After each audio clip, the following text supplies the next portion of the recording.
hay un problema enorme, hermanos, al que nos enfrentamos día a día en los matrimonios. ¿Y saben cuál es el problema, hermanos? Es que hay orgullo en nuestros corazones. ¿Ustedes sabían eso, hermanos? ¿Que tiene orgullo en su corazón? Algunos dicen que no, ¿cómo va a ser? Yo soy humilde, dicen, ¿no? Qué orgulloso para no reconocer su orgullo, ¿no? Qué orgulloso. La persona que dice soy humilde ya tiene un problema de orgullo muy, muy fuerte, muy grande, ¿no? Porque no puede decir eso de sí mismo. Y, por ejemplo, el Salmo 138, verso 6, leyendo en la Nueva Traducción Viviente, dice: aunque el Señor es grande, se ocupa de los humildes, pero se mantiene distante de los orgullosos. Esto es un problema. Esto, hermanos, es un mal que está impregnado en nuestro ser. Y por eso es que hay muchos problemas en los hogares. Hay algunos que tienen cara de humilde, ¿no? Pero el orgullo se lleva por dentro, hermanos. Entonces, miren, vamos a hablar de esto. Es un problema que está destruyendo los matrimonios. Dios aborrece a los orgullosos. Dios no los soporta, de lejos nomás, los mira de lejos los mira. Y el orgullo, hermanos, está inmerso en nuestra sociedad, en las familias, en los matrimonios, en los hijos, en los padres. Personas que nunca dan su brazo a torcer. En nuestra sociedad es así, ¿no? Si perdonas o pides perdón, es algo tonto, ¿no? Tienes que mantenerte, como dicen, tienes que morir en tu ley. Eso es el orgullo, ¿no? Y entonces tenemos este gran problema, hermanos, no solamente de unos cuantos, sino de todos, incluidos los cristianos. Creo que en este tema, hermanos, nos confronta a cada uno, porque creo que cada uno no es consciente, o no somos conscientes de que somos más orgullosos de lo que pensamos. Y cuando hablamos del orgullo, muchas veces incluso es muy fácil no pensar en uno mismo rápido, sino pensar en otra persona. Hablando de la familia, en tu cónyuge, en los hijos. Y uno puede decir, pero qué orgulloso eso, qué difícil es esta persona. Pero realmente no somos conscientes de que somos más terribles de lo que nos imaginamos. Y a veces podemos pensar que solo la otra persona, hablando de familia, es una persona difícil, que uno es fácil de llevar. Uno sí se da cuenta, uno sí reconoce, uno sí pide perdón, uno sí perdona.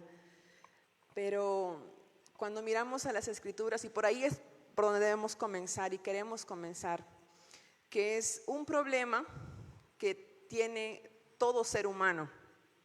Partimos de ahí. Nadie puede decir que esto no le compete, porque cuando hablamos del orgullo, y decía, podemos pensar y decir, ok, la palabra del Señor nos manda que no seamos orgullosos, y ya, hermanos, no seamos orgullosos, seamos humildes, y se acabó. Pero no es así, ¿saben? El tema del orgullo es que tiene muchos rostros. Una persona tímida muestra orgullo. Una persona hipócrita muestra orgullo. Una persona resentida muestra orgullo. Una persona que no sabe reconocer sus errores muestra orgullo. El orgullo tiene muchas caras y a veces, claro, el que no perdona, el que no pide perdón, o el que dice, bueno, yo ahí no ingreso a tratar de solucionar esto, lo dejo ahí, revela orgullo. Entonces, a veces tenemos la idea de que el orgullo no sé, luce de cierta manera, ¿no? Como una persona soberbia, una persona que tiene como una mirada altiva, nada más. Pero este tema del orgullo es tan sutil y está tan enraizado muchas veces en nuestros corazones que si no le prestamos atención, puede terminar destruyendo familias que pudieran vivir mucho mejor. Y es ahí a donde queremos llegar, justamente el tema de hablar un poco más ampliamente sobre el orgullo en sí. Y, a ver, ustedes, hermanos, ustedes que viven en familia, puede ser que no esté casado todavía, pero vive en familia, ¿no? ¿Esto puede también afectar, el orgullo puede afectar también a los creyentes o no? ¿Qué dicen? ¿Qué dicen? ¿Sí o no? Increíblemente sí, ¿no? No debería,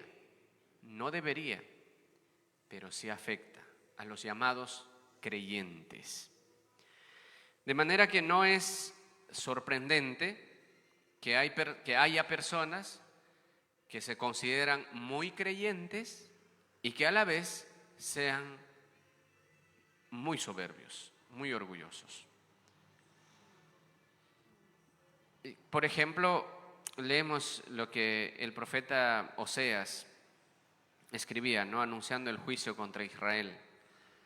Dice el Señor: yo te cuidé en el desierto, le dice a Israel, en esa tierra árida y sedienta.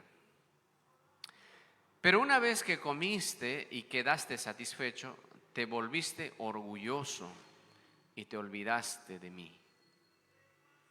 Entonces hay personas que pareciera que en algún momento el Señor los ha ayudado. Puede ser que hayan recuperado su salud, puede ser que hayan salido de la ruina económica, puede ser que estén en esta tierra caminando por la gracia del Señor y efectivamente se han olvidado de Dios. Y eso, hermanos, es algo que se va a sumar allá a nuestra naturaleza que tiende al orgullo. Usted se descuida de Dios, usted se desconecta de Dios. Ya, eso es una bomba de tiempo, ¿no? Es una mezcla muy peligrosa, el orgullo y el alejamiento de Dios. Y esto, hermanos, se va a manifestar. Pero esta noche quisiéramos hacer como un ejercicio y vamos a analizar juntamente con la ayuda de ustedes, ¿no? Vamos a formar grupos, pero la idea es que si todos estamos de acuerdo y se unen al anhelo que tenemos nosotros, es poder ver de manera práctica qué cosas de nuestro caminar pueden revelar orgullo de nuestro corazón. Porque si no va a quedar como muy teórico y no queremos como que quede solamente así. Vamos a abordar este tema de la humildad desde tres aspectos. La humildad ante Dios, en nuestra relación con Dios, la humildad en la relación conyugal y la humildad frente a los padres. Entonces, formamos 3 grupos, ¿les parece? Cuando ya están formados, vamos explicándoles qué es lo que van a hacer. Formamos 3 grupos, de preferencia que sean mixtos, que haya jóvenes, casados, que haya solteros. Nos agrupamos entonces de 3. Sí, hermanos, no tengan temor porque... 3 grupos donde haya casados, donde haya solteros, donde haya jóvenes, en cada grupo, para que sea mezclado y puedan compartir un poco las experiencias o las perspectivas. Bien, entonces, cada grupito va a trabajar con una hojita y un lapicero que está allá en la parte de atrás. Y sí, a ver, los grupitos.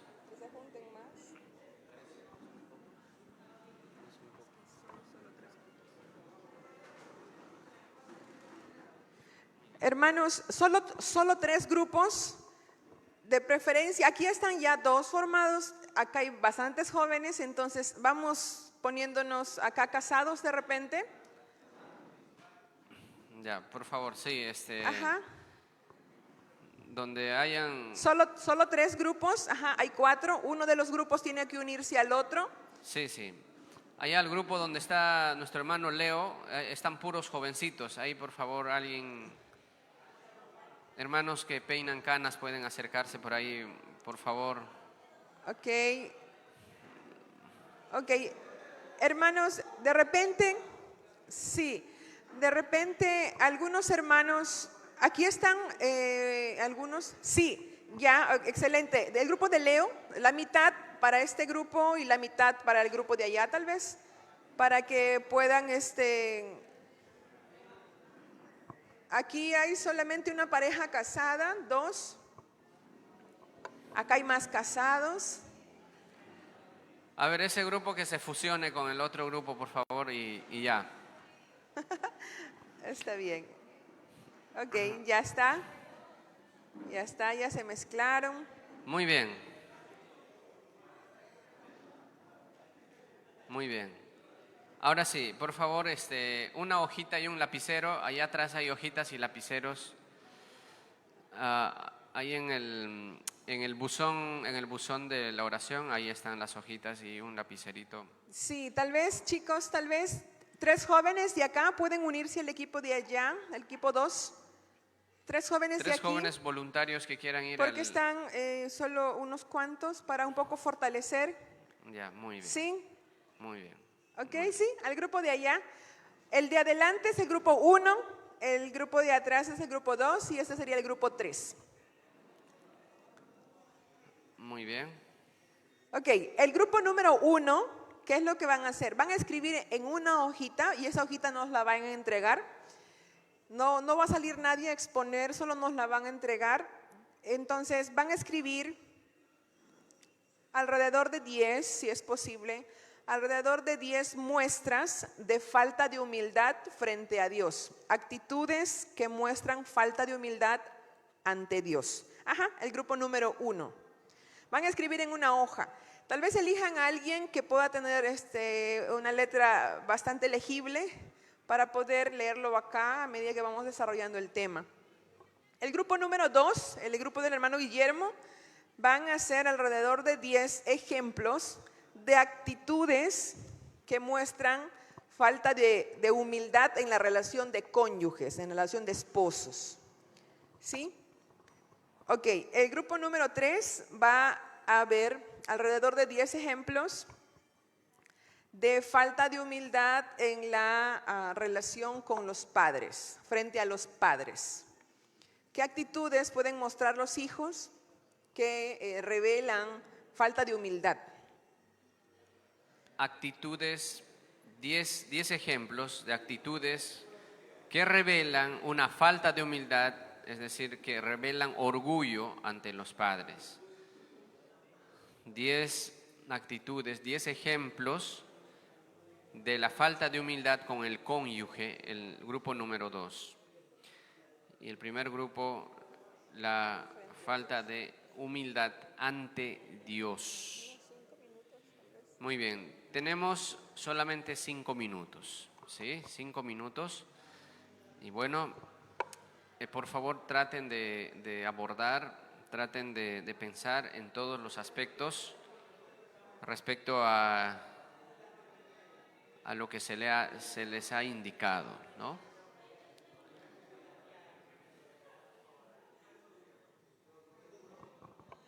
De ser posible en una frase que se pueda entender, solo una frase de un ejemplo.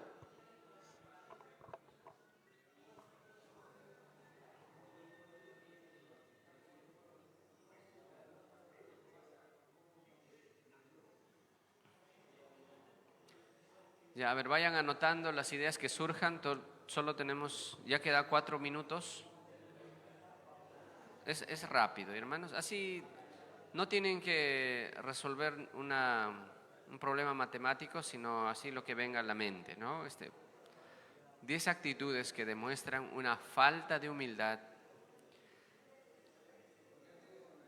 en el plano conyugal, también en el aspecto de hijos a padres y también la humildad ante Dios, la falta de humildad ante Dios, ante el Señor. Creo que esos tres aspectos serían los aspectos para nosotros más resaltantes, ¿no? Que queremos un poquito ahondar esta noche. Entonces, lo primero que vamos a ver es nuestra relación con Dios. Sabemos, hermanos, que si nuestra relación con el Señor no está bien, no solo en el tema de estar leyendo nuestra Biblia, de estar orando, de asistir a la iglesia, no solo en ese sentido, sino que nuestra relación con el Señor debe llevarnos a una transformación continua. Y esa transformación no se va a dar si es que uno no dispone su corazón ante Dios diciéndole: Señor, trabaja en mí, trabaja en mi carácter. Si hay problemas de paciencia, si hay problemas de orgullo, si hay cualquier otro tema en el carácter. Entonces, por eso queremos partir por el tema de la relación nuestra con Dios.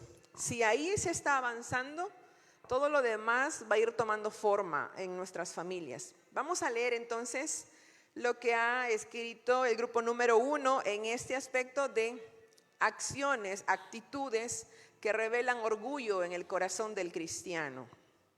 Muy bien. Entonces, miren, vamos a hablar acerca de la humildad ante Dios.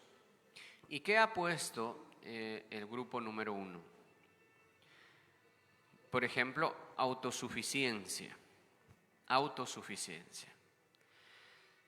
¿Qué podemos hablar de la autosuficiencia en el matrimonio? Es que, en efecto, hay hombres y mujeres que incluso antes de formar su familia no consideran a Dios. Dios no es quien guía. Dios no es el centro de su hogar, de su matrimonio. Y cuando no está Dios, entonces obviamente se están apoyando en su propia opinión. Y obviamente están diciendo que ellos son autosuficientes, ¿no? Autosuficientes, no necesitan Dios, ellos son suficientes. Ellos no necesitan a alguien que les pueda, no sé, decir o dictar cómo tienen que vivir, cómo tienen que hacer las cosas, sino de su propio corazón. Luego también han escrito no reconocer la bondad de Dios. Bueno, esto, hermanos, es cierto. Las personas normalmente no tendemos a reconocer la bondad de Dios, ¿no? Pensamos que las cosas buenas que nos pasan en la vida es producto ¿de qué? Qué buena suerte que tengo, dicen, ¿no? Qué suerte, dicen. Algunos casados dicen, qué suerte la esposa que tienes, ¿cómo la has encontrado? En cambio yo, hermano, dicen, ¿no? Y hay casadas también que dicen eso. Dice, qué suerte. Y obviamente no reconocen la bondad y piensan que todo es casualidad, ¿no? Y con esto que menciona mi esposo, cuando alguien hace un comentario así, dicen, qué suerte que tienes, ¿no? Al tener tal esposo, tal esposa. Uno piensa, y yo pienso y digo, no es suerte, porque no nos hemos ganado en una rifa, ¿no? Como que ya por ahí salió sorteo y no, sino que implicaba decisión, implicaba buscar del Señor. Y en ese tema, en cuanto a la relación con Dios, es muy fácil. De repente de todo lo que vamos mencionando, hay algo que podemos identificar que hay en nuestro corazón. Lo otro es creer que lo que tenemos es gracias a nosotros, a nuestro propio esfuerzo. Y eso hace muchas veces, o nos puede llevar muchas veces a tener faltas de gratitud con Dios, muy, muy fuertes, muy marcadas, y pensar que solo depende de nosotros. Lo otro dice no consultar para tomar una decisión. Y esto es curioso. Si hablamos en el tema de los solteros, Se habla mucho de depender del Señor para elegir una pareja. Y hay el ánimo siempre a hablar a los jóvenes, porque es en la juventud en donde uno toma la decisión de con quién se va a casar. Y después ya, cuando ya están casados, solo toca como buscar soluciones para que la situación funcione. Pero ¿dónde está el punto de decisión? Es en la etapa de la juventud, en el enamoramiento. Y cuán clave es realmente depender de Dios. Y no buscar al Señor solo cuando ya se tiene a una pareja, ¿no? Porque ya decidiste. Y a veces es complicado porque hay emociones ahí comprometidas. Sí, pareciera que los jóvenes piensan que pueden consultar a los mayores, a los ancianos, a sus padres, qué estudiar, cómo invertir, qué proyectos hacer y todo, ¿no? Pero respecto a enamorarse, comprometerse, sobre eso ellos lo quieren mantener en reserva. O sea, ellos pueden, algunos de verdad jóvenes, y no tan jóvenes también, ¿no? Solteros, pero como que muy fieles, asisten a la iglesia y todo lo demás, pero cuando se enamoran, la parte que más atención deben prestar, pidiendo consejo, orando, justamente no hacen eso. Y obviamente no consultan a Dios, no buscan consejería antes de.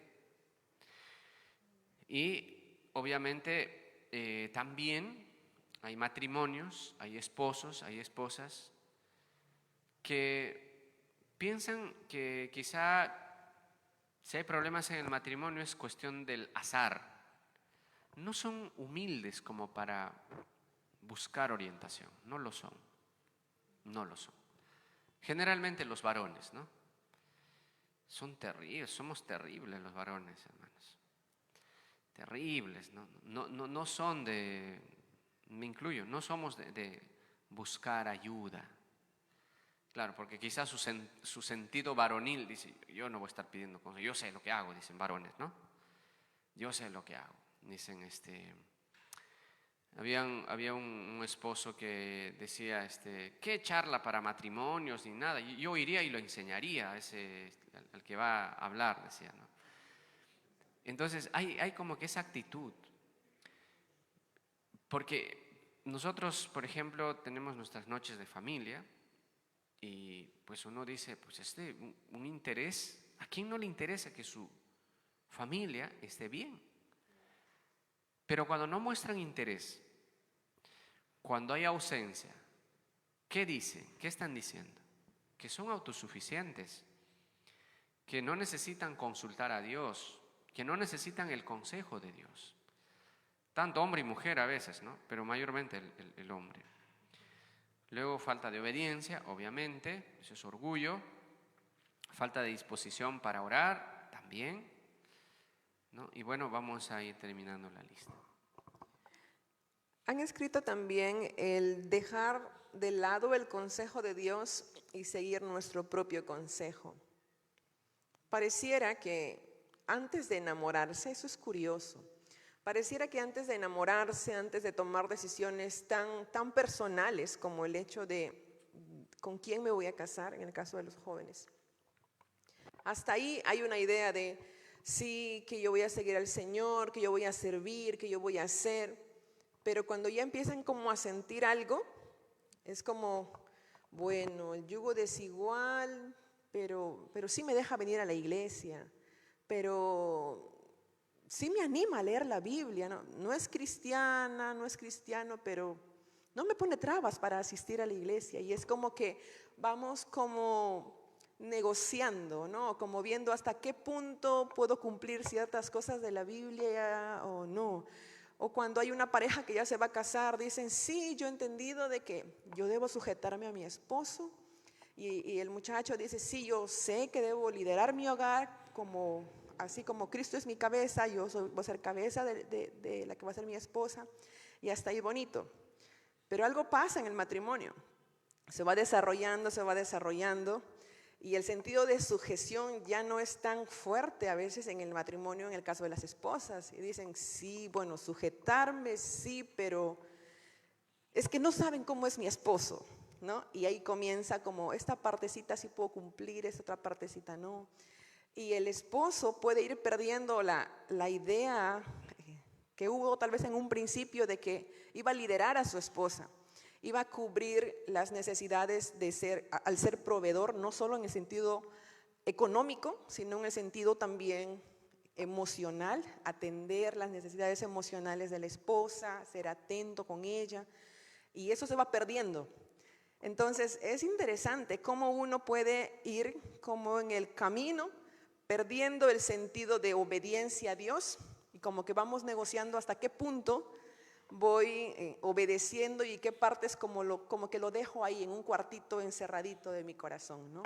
Y esto revela orgullo, sí, porque no estamos dejando que Dios realmente sea el Señor de nuestras vidas, así como cantamos, ¿no? Dios es mi Señor, pero hay ciertas áreas en donde puede costarnos un poco más y decir, no, esta partecita como que aquí no es muy mi Señor, ¿no? En todo lo demás sí.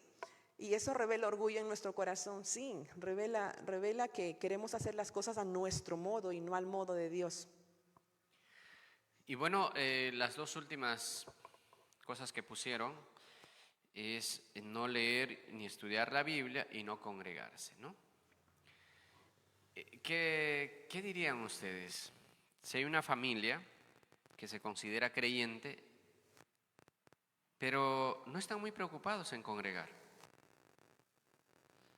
no están muy preocupados en leer la Biblia, en estudiar la Biblia, entonces hay una ausencia de la palabra de Dios en su casa.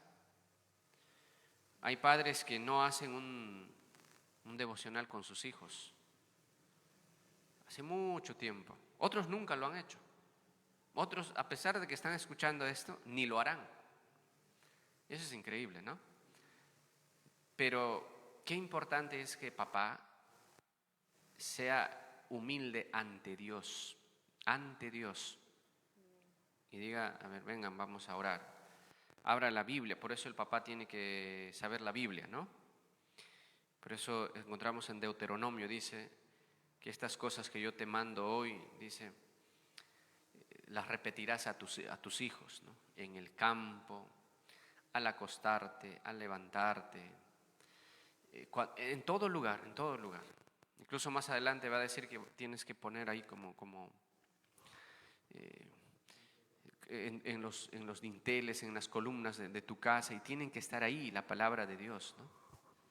Pero los papás no dirigen, no llevan a su familia ante Dios. No hay humildad ante Dios. Cuando el padre de familia y la madre de familia no viven una vida rendida a Dios, entonces no es que mi esposa y yo pues nos sentamos a juzgar, sino que simplemente decimos, bueno, esta familia no tiene interés en las cosas de Dios. Las cosas de Dios no le importan. Las cosas de Dios pasa quizá a un segundo, tercer, cuarto plano, qué sé yo, pero Dios no es lo primero que busca esta familia. No se dejan guiar por Dios, no se dejan amoldar por Dios, no se dejan aconsejar por Dios. Hay una ausencia, hay un vacío. En sus conversaciones no se siente como un sabor cristiano, ¿no? Sino todo lo contrario. Pueden poner cualquier música, pueden hablar como sea, pueden hablar de lo que sea y así. Entonces, obviamente tiene sentido, ¿no? Por ejemplo, nosotros habíamos puesto aquí algunos versículos. Isaías 14:13. Todo lo que han puesto, el grupo 1, nosotros más o menos pensamos que iría por esa línea, ¿no? Dice, aquí hablando del ángel que Dios lo echó por revelarse en el cielo, ¿no? Isaías 14:13, pero tú dijiste en tu corazón, subiré al cielo, por encima de las estrellas de Dios levantaré mi trono y me sentaré en el monte de la asamblea en el extremo norte. este ángel igualadito, ¿no? Así con Dios. No había humildad, no había humildad en su corazón. Entonces ahí en Isaías 14:13 vemos esa misma actitud que tienen los hombres. Hombres así soberbios ante Dios forman su familia y no trabajan en su humildad, no buscan ser humildes cada vez más. Mujeres así soberbias quieren formar una familia.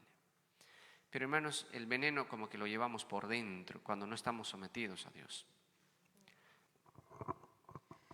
Tenemos 2 versos más en esta área.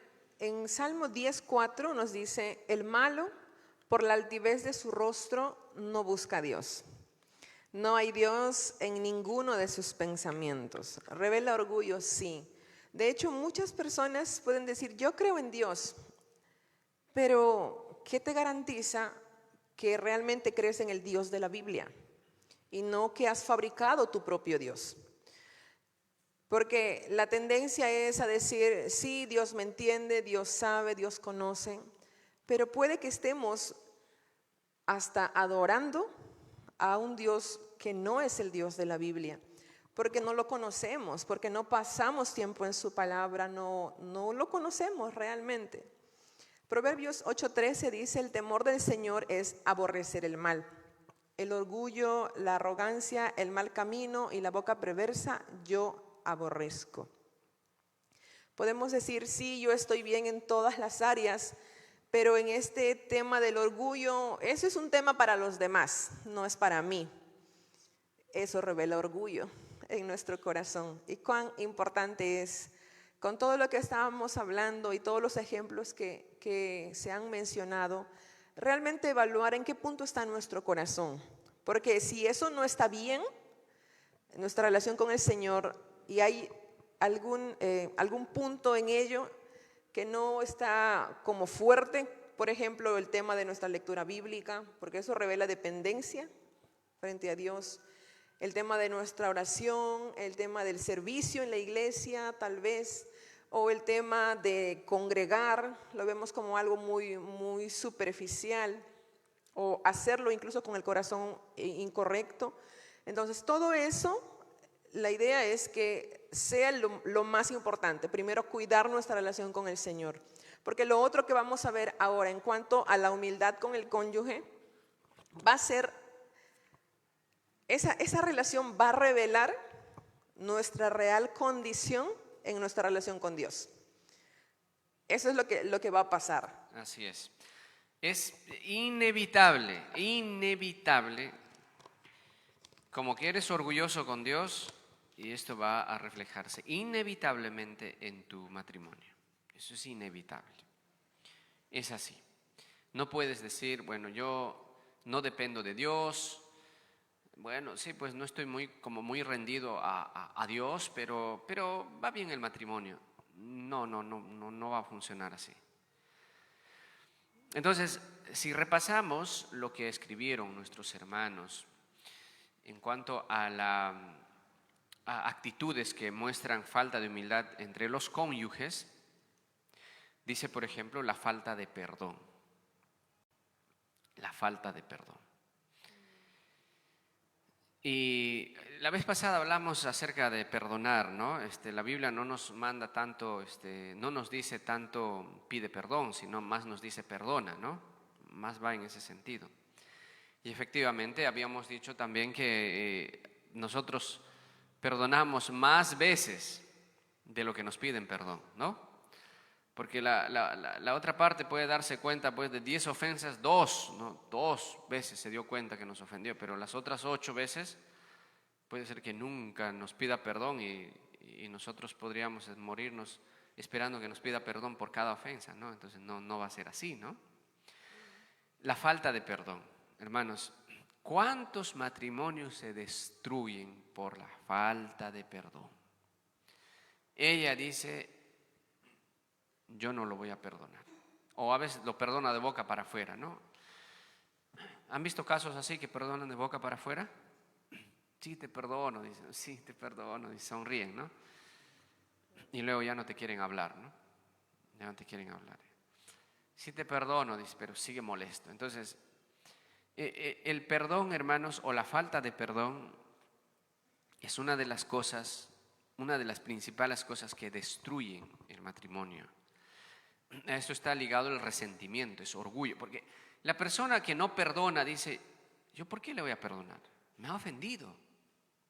¿Quién se cree? Y el resentido igual, porque lo segundo que pusieron aquí es resentimiento. El resentido igual, así tal cual piensa. ¿Quién se cree? El resentido, yo me muero con este dolor, aunque sea me muero, pero yo no lo voy a soltar, dice, ¿no? Porque tiene ahí un dolor en su corazón, me ha herido y yo no lo voy a dejar soltar. ¿Y ustedes creen que es fácil vivir con una persona resentida, hermanos? Uno le dice, pero perdóname, dice, pero hay esposos, ¿no? Que le dicen, ya perdóname, está bien, y hasta de rodillas le pide perdón, y de verdad está arrepentido, no es que está haciendo un teatro, ¿no? Sino, de verdad, perdóname, lo siento, dice. Pero como es una persona resentida,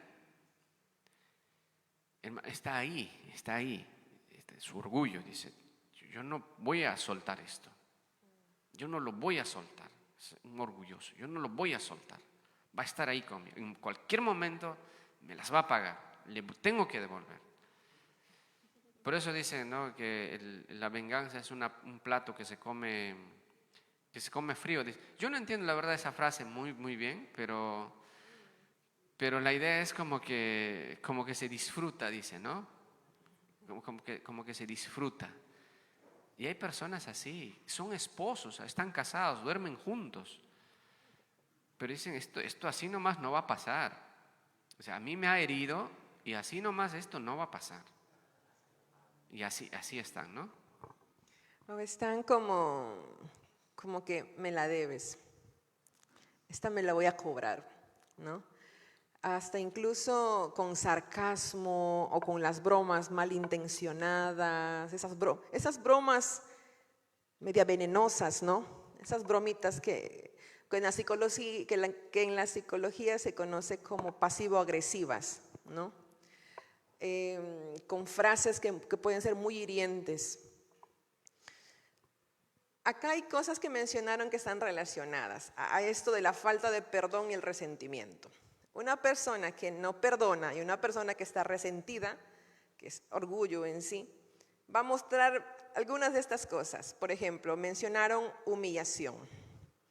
Una persona que se siente herida va a buscar humillar al otro. De alguna manera, esto de que me la voy a cobrar, ¿no? Si me hizo una broma hiriente en público, que espere nomás, yo voy a buscar el momento y también le voy a devolver la broma para que le duela, ¿no? Y para que la próxima vez lo piense antes de herirme. Hay como esa dinámica que muestra orgullo en el corazón porque estás buscando venganza de alguna manera. También han mencionado, por ejemplo, la soberbia, ¿no? El soberbio que está viendo que la otra parte está arrepentida y que ha reconocido su falta y aún así en su soberbia dice, no le voy a perdonar, que siga sufriendo, que le duela, no le voy a hablar, voy a hacerle la ley del hielo 2, 3 días, pero ya hay un sentido de venganza, hay un sentido de producir dolor en la otra parte. Y eso no revela amor, revela orgullo en el corazón. También mencionan aquí el desprecio. ¿Sabían, hermanos, que cuando se aplica la ley del hielo con alguna persona, lo que estamos haciendo es despreciar a la otra persona en dignidad, en valor, en importancia? Decimos, tiene que sentir, ¿no? El que me ha hecho, tiene que darse cuenta que me ha hecho sentir mal, entonces no le voy a hablar. Y a veces las mujeres somos expertas en eso, ¿no? Porque nuestra cara nos deja en evidencia, ¿no? El gesto, o la mirada, o ese sentido de ignorar. Ahora el varón también lo tiene. Tal vez el varón es menos expresivo de cierta manera en cuanto al rostro, los gestos, pero una de las cosas que muchas veces pasa es que las mujeres somos más fáciles de entender las emociones en el sentido de la alegría, el dolor, la tristeza, por todo el tema hormonal al que estamos acostumbradas mes a mes. Pero en el caso del varón, mucho de lo que experimenta lo entiende con enojo. Entonces, está frustrado, se enoja. Está dolido, se enoja. Está triste, muchas veces se enoja porque no lo puede manejar. Está con algo no tan claro, se enoja. Entonces, muy fácilmente va a volcar todo en el enojo, porque el enojo, la ira, es una emoción que es muy conocida para el varón.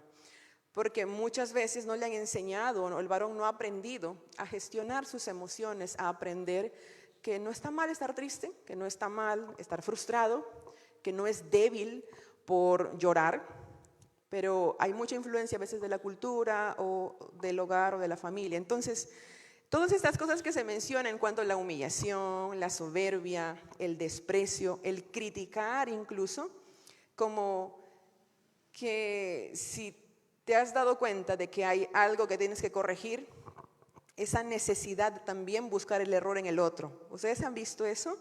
A una persona que le dices, sabes, tú estás mal en esto debes corregir en tu vida, pero tú también tienes que hacer esto y aquello. O si no, dice, le corriges en algo y dice, y su actitud es más a la defensiva, como defenderse y tratar de quedar bien con lo que se le ha corregido.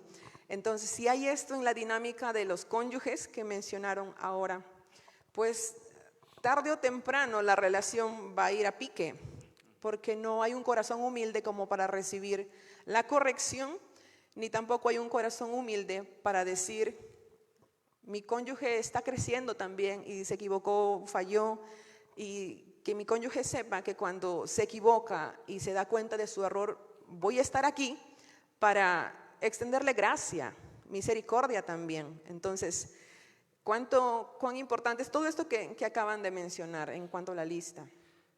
Bueno, hace un tiempo, hace ya años atrás, estuve conversando con una pareja y él estaba un poco confundido, desanimado, ¿no? Porque su esposa no olvidaba fácilmente las cosas. Pasaba algo así, ¿no? Como que fueron de compras, se olvidaron de algo y él le dijo, pero sacaste mal la cuenta, ¿dónde está la boleta? Algo así, ¿qué pasa nomás, no? Normal.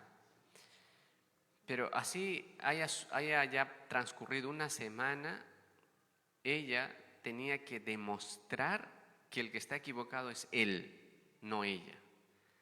Entonces tenía como que reunir todas las pruebas para decir, mira, no perdían nada, ni el uno ni el otro, porque pasa estas cosas, ¿no? O sea, puede pasar en el día a día cualquiera de estas cosas, pero decía, mi esposa nunca va a decir, bueno, lo voy a pasar por alto, sino que va a tratar por todos los medios de demostrar que ella no está equivocada, que ella no tiene la culpa, sino que el error lo cometí yo. Entonces, pueden haber casos como estos, y eso es orgullo. Eso es orgullo, hermanos. Y también hay casos de esposos, de esposas que precisamente pueden creer que saben todo, pueden creer que conocen todo y no les importa incluso cuánto sufrimiento pueden causar, ¿no? en su cónyuge, cuánta carga pueden producir en su cónyuge. Por ejemplo, Proverbios 11:12 dice, el orgullo lleva a la deshonra. El orgullo lleva a la deshonra, pero con la humildad viene la sabiduría. Entonces, algunos como que tienen su cónyuge, pero como que fuese su enemigo al mismo tiempo, ¿no? O sea, es como que su enemigo al mismo tiempo. Porque en estos casos es que pues sale a relucir el orgullo. Y hay personas que nunca van a aceptar que su cónyuge le diga, te equivocaste. Pues eso es fatal para algunas personas, ¿no? entran en crisis. O sea, si la esposa le dice al esposo, mira, te has equivocado acá, entran en crisis, o sea, se transforman. Dice, ¿qué? O sea, ¿que yo me equivoqué? Y entran en crisis. O sea, no son capaces de decir, bueno, puede ser, a ver, uy, de verdad me equivoqué. Lo siento. No, eso no hay. Sino es que, ¿me estás diciendo que yo me equivoqué? ¿Que yo me equivoqué? Y entran, se transforman, ¿no? Y tienen que ver la manera de demostrar de que ellos no se equivocaron. Entonces, a veces tratar con personas así es bien complicado, hermanos. Y a la inversa también, ¿no? Esposa, que el esposo le diga, esto creo que no debiste haber hecho. ¿Qué?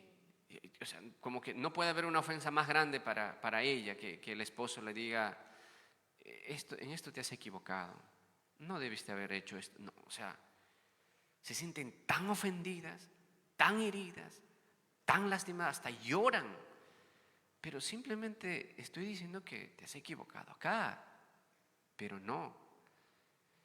Entonces, hermanos, algunos juegan ya el rol de víctima, ¿no? O sea, en lugar de decir, sí me equivoqué, perdona, me equivoqué, dice, ay, ¿cómo es posible que piensas así de mí? Que no valoras lo que hice. Mira, en lugar de agradecer, más bien me estás criticando. Y juegan al otro, y más bien la otra parte que pudo haber sido ofendida tiene que terminar pidiendo perdón. Dice, ya, lo siento, está bien, ya, perdóname. Eso es orgullo, hermano. Como dar la vuelta. Algunos son muy expertos en eso. Algunos son expertos en dar la vuelta al asunto. O sea, se han equivocado. Ellos saben, sino que por su orgullo no dicen, si me equivoqué, perdóname, sino quieren dar la vuelta al asunto. De manera que la otra parte tiene que pedir perdón a la parte que ha fallado, ¿no? Entonces, eso es orgullo. Hermanos, esto es feo delante de Dios. Es feo. Es horrible, hermanos. Eso Dios no quiere. Por eso Dios a los soberbios de lejitos nomás. Pero da gracia a los humildes. Las otras cosas que mencionaron, hermanos, son el tema de falta de conocimiento de Dios, la oración por parte de la pareja y la falta de comunicación.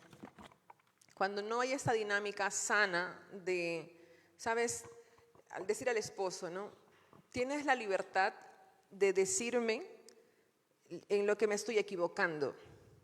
Porque ¿quién mejor que nuestro cónyuge para ver realmente en qué nos estamos equivocando? Porque convivimos con esa persona. Si no hay esa libertad que la esposa diga eso al esposo y viceversa, ¿no? Que el esposo diga, si me estoy equivocando en algo, ves algo en mi carácter, tienes la libertad de decírmelo. No que se ponga en un plan de repente de decir, no, es que yo soy cabeza, tú tienes que sujetarte y la sujeción implica que te calles, que no me digas nada. Eso es no haber entendido la sujeción. Porque ¿cómo podemos ser ayudas idóneas si no le decimos al esposo en aquello que está fallando? Ahora la forma es el otro tema que debemos tener cuidado, ¿no?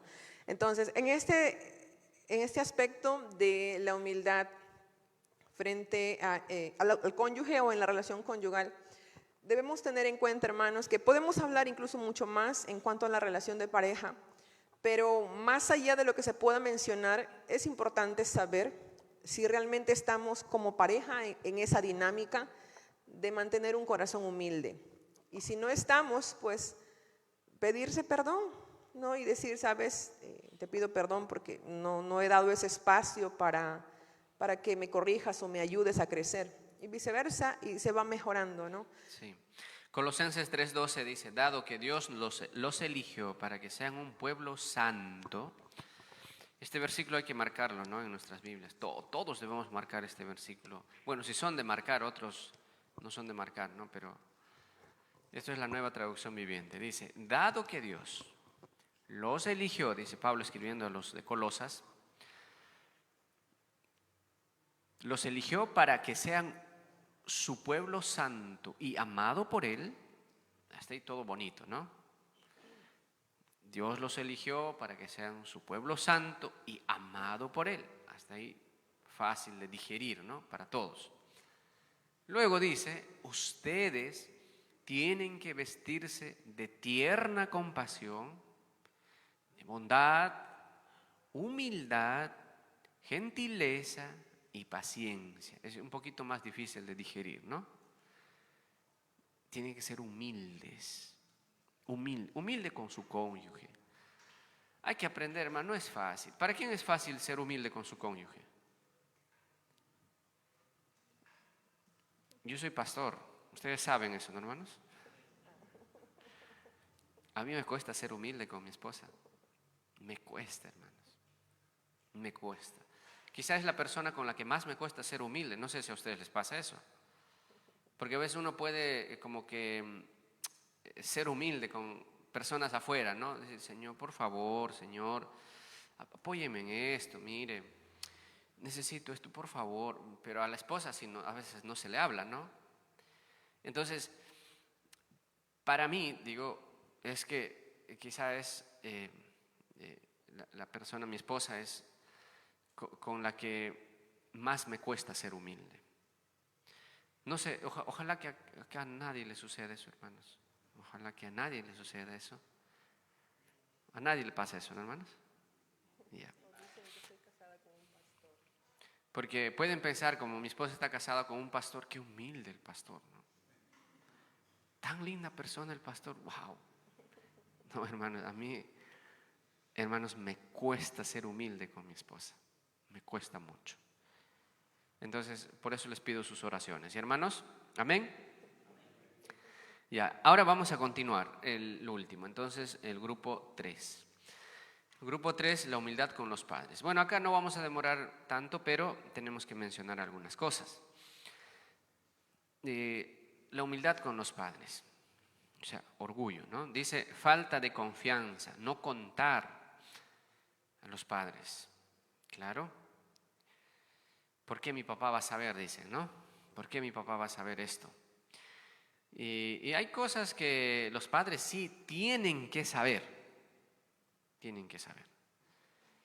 Tu papá no va a saber que quizá caminando por la calle te tropezaste y ya, ¿no? Sino tu papá tiene que saber las decisiones importantes en la vida. Tiene que saber. A veces cuando somos hijos y no somos padres, como que no es tan fácil, ¿no?, captar esta idea. Lo otro que han puesto aquí es no escuchar, cuestionar, menospreciar. Aquí hay una palabra, cuestionar su sabiduría, ¿no? Entonces, efectivamente, eso es un problema, hermanos, siendo hijos, ¿no? Lo otro que mencionaron es el resentimiento en la llamada de atención.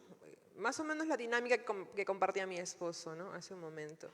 El papá de repente, ya no en el tema de la relación conyugal, sino en la relación con los padres. Papá corrige y en vez que el hijo agradezca, se resiente y dice, no, entonces ya nunca más te voy a contar nada. Para eso te cuento, ¿no? Yo sabía que te ibas a poner así, por eso no te había contado.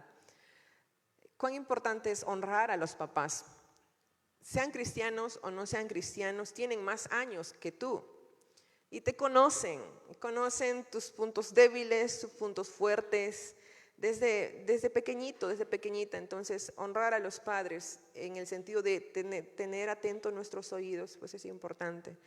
Lo otro, no pedir perdón a los papás, no valorar el consejo de los padres, ridiculizar, no iniciativa para ayudarlos, ¿no? El tema de ridiculizar, y eso es interesante, y eso es algo de lo que se está perdiendo mucho con toda la influencia que hay ahora de redes sociales.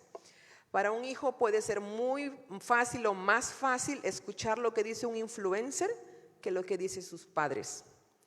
¡Qué terrible! Pero, perdón, influencer de su misma edad.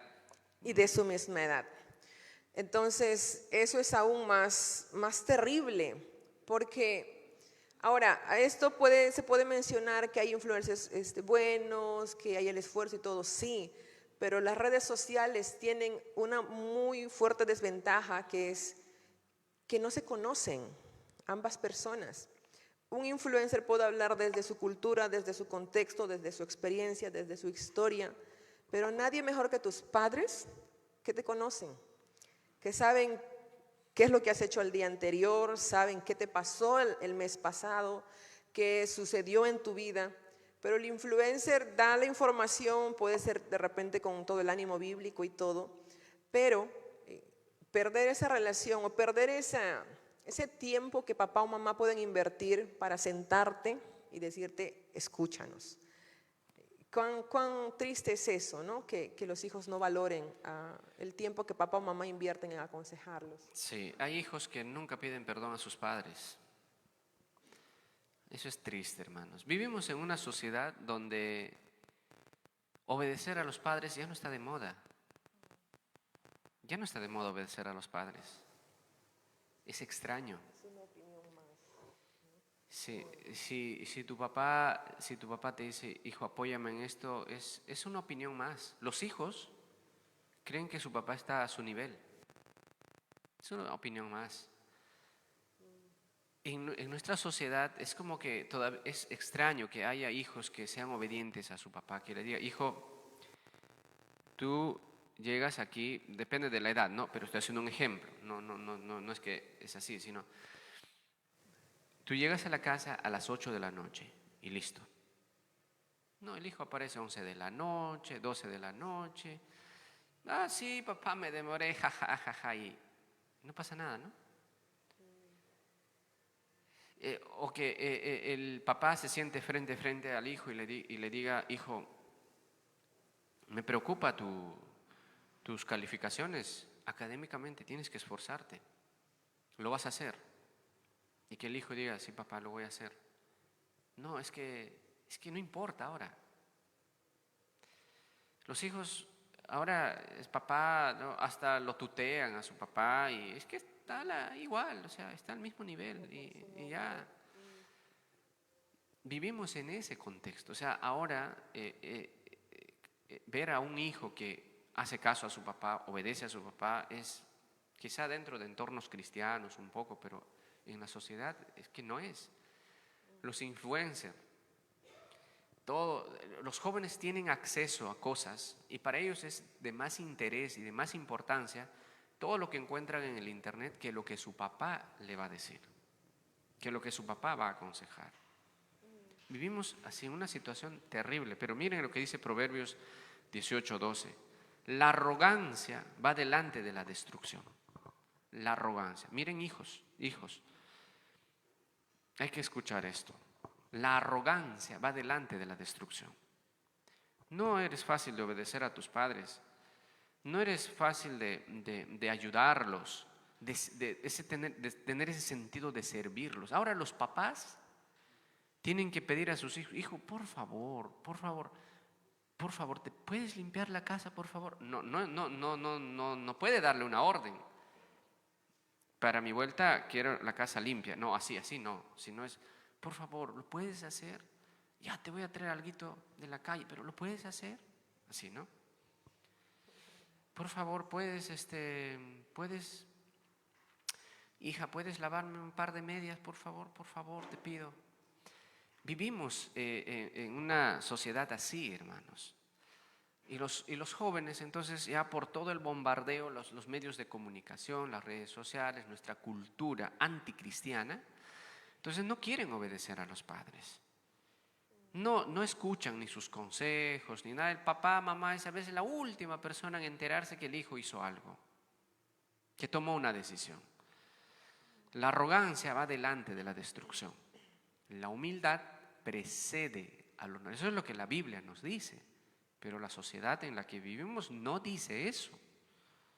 ¿Por qué nosotros decimos, por favor, escuchen a sus padres? ¿Y por qué los jóvenes no escuchan a sus padres? Porque es que estoy a la par, pues, con mi papá. O sea, yo estoy en la universidad, mi papá tiene ideas anticuadas y que no, o sea, y que él me va a aconsejar a mí. no, está en otra onda ya, no está, es que yo soy joven, dicen, ¿no? Por favor, tengan cuidado. Primera de Pedro 5:5 dice, del mismo modo ustedes hombres más jóvenes tienen que aceptar la autoridad de los ancianos y todos sírvanse unos a otros con humildad, porque Dios se opone a los orgullosos pero muestra su favor a los humildes. La cultura en la que vivimos, la sociedad en la que vivimos, menosprecia las canas, menosprecia la vejez, menosprecia la experiencia. Y incluso puede pasar que mucho de ello ha ingresado a la iglesia y esa brecha está muy marcada entre el mayor y el joven. De tal forma que el joven solo quiere escuchar a los que están en su onda, ¿no? A los que entienden, a los que tienen redes sociales, a quien dan like en las fotos y el que está en su ambiente, en su mundo. Pero cuán importante es prestar oídos a alguien mayor, en este caso a los padres porque nos conocen, pero también teniendo en cuenta que las canas y la experiencia y los años que han vivido no están por gusto. Porque una persona de 60, de 70, de 80 años posiblemente ha cometido errores garrafales en su vida. Y nosotros tenemos dos opciones: o aprendemos de nuestros propios errores con dolor y sufrimiento que nos ganamos nosotros mismos, o aprendemos de los errores de otras personas.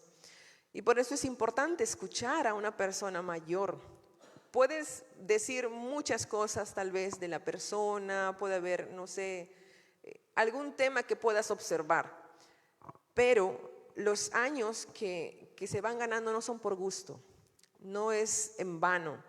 Entonces, ¿cuánto de lo que un adulto mayor puede compartir a un joven se pierde a veces en el camino solo porque el joven no tiene disposición para preguntar, disposición para decir, me estoy enamorando de tal persona, ¿qué opinas? ¿Cómo me ves? ¿Me ves que estoy en una edad como para ya enamorarme? Y que el adulto diga, todavía, ¿no? Tienes 15 años, termina colegio, termina universidad, porque y te puede hasta compartir, ¿no? Papá, mamá, incluso a veces hacen papá y mamá eso y comparten, mira, yo he cometido este error. Y en vez del hijo valorar eso, cuando está molesto dice, ¿tú qué me dices si tú has hecho esto y esto y esto y esto? Y empieza a sacar todo en cara a los padres. Qué terrible. Eso se entiende en el mundo, porque así es. Pero eso no debe ser algo característico de un hijo cristiano.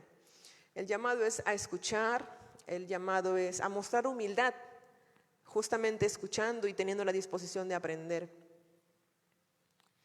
Bien, entonces hemos terminado, hermanos. Espero que no se hayan cansado de nosotros.